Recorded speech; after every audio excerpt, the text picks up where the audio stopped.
All right, so today we're diving deep into the world of Salesforce recruitment. Ooh, exciting. It is right. I mean, it's a hot topic, Hmm? and everyone wants to know, like, what does it take to get a job at, a top Salesforce company, Absolutely. especially at like the, kind of the top tier, like a Salesforce Gold Partner. Right. And, for our listeners who maybe aren't super familiar with that term, a Gold Partner is basically a company that's, they've reached a certain level of expertise Sure. and success within the Salesforce ecosystem. So they're kind of like the top dogs. Yeah, the big leagues. Yeah, exactly. Big leagues. So we've got this really interesting case study Okay. from a company called the Sales Experts Ltd. Mm-hmm. And they walk us through their process of like how they found this perfect candidate for a junior business development manager role Interesting. for one of these gold partners. And I think it's going to be really eye-opening I'm curious. to kind of see how they did it. Yeah. So the client in this case study, right? Yeah. They've been around for over 20 years. Wow. And they've been helping businesses of all sizes, Mm-hmm. really harness the power of Salesforce. Right. They're implementers. Exactly. Yeah. And they have this reputation, they're known for their Mm-hmm. culture of innovation, which is always, It's catchy. trendy. It's a good thing. But they also work in, the fast-paced world of digital solutions. Right. Always changing. Always changing. Yeah, so things move quickly. Right. And one thing that really stood out to me in the case study was they have this really lean team. Okay. So at the time that they were making this hire, they only had one existing business development manager. They had a senior recruiter and then just two talent acquisition managers. Huh. So it's like a pretty small crew. Yeah. Very lean. Yeah.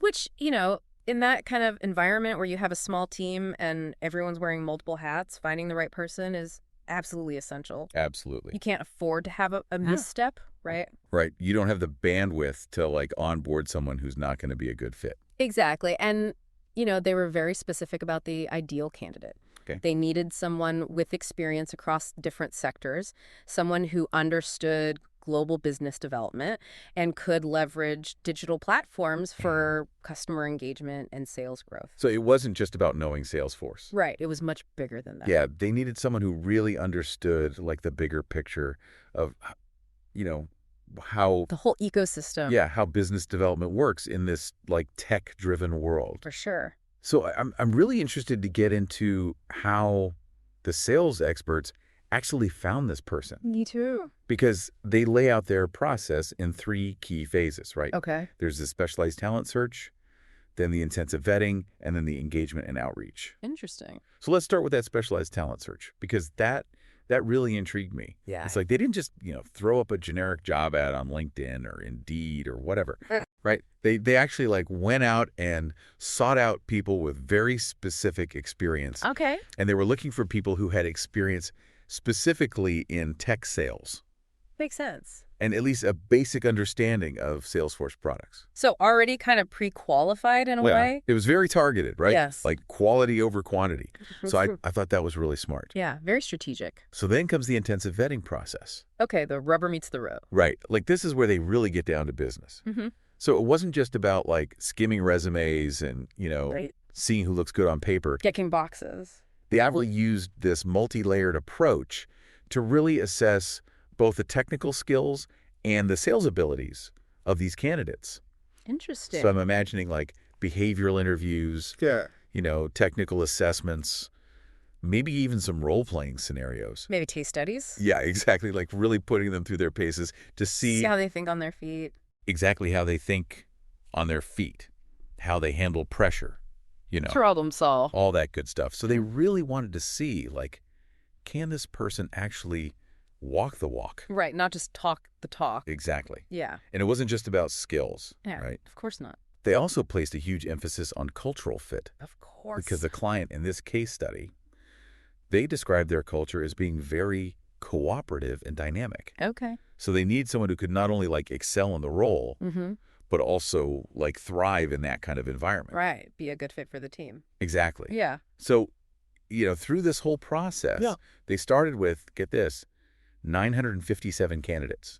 957 words. That's a lot of people. That's a lot of resumes. A lot of resumes, yeah. So they had to really, use these filters Right, multiple layers of filtering. to narrow it down. Mm-hmm. And ultimately, They presented the client with 8 highly qualified individuals. Okay, so really, really narrowed it down. Yeah, they found the needles in the haystack. That's impressive. It is very impressive. And then, from there, the client conducted their own interviews. Sure. And there were a lot of interviews, like 18 agency-side interviews. Wow. 24 client-side interviews. So we're talking like a serious commitment to finding the right person. It sounds like it. But in the end, they did it. They found their unicorn. They found their unicorn. They found their junior business development manager. In 11 weeks. 11 weeks. After 155 hours of work. 155 hours dedicated to this search. Dedicated, yeah.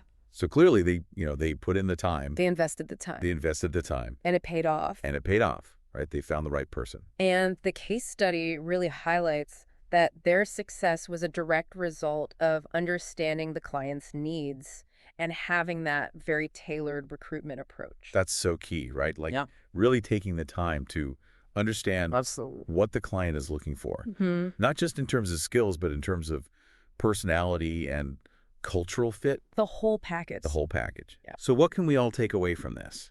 Well, I think it's a great example of how to find top talent in a competitive market. Mm-hmm. It really emphasizes the importance of a strategic and thorough approach that looks beyond just skills and experience and focuses on finding the right fit for the company culture. So for all of you listening out there, I want to leave you with a question. Okay.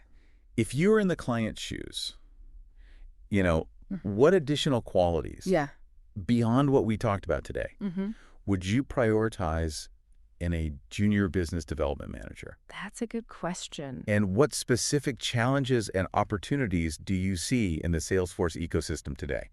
Lots to think about. Yeah. It's a dynamic world. It is. Just ever-changing. It's a fast-paced world. Very exciting. Very exciting.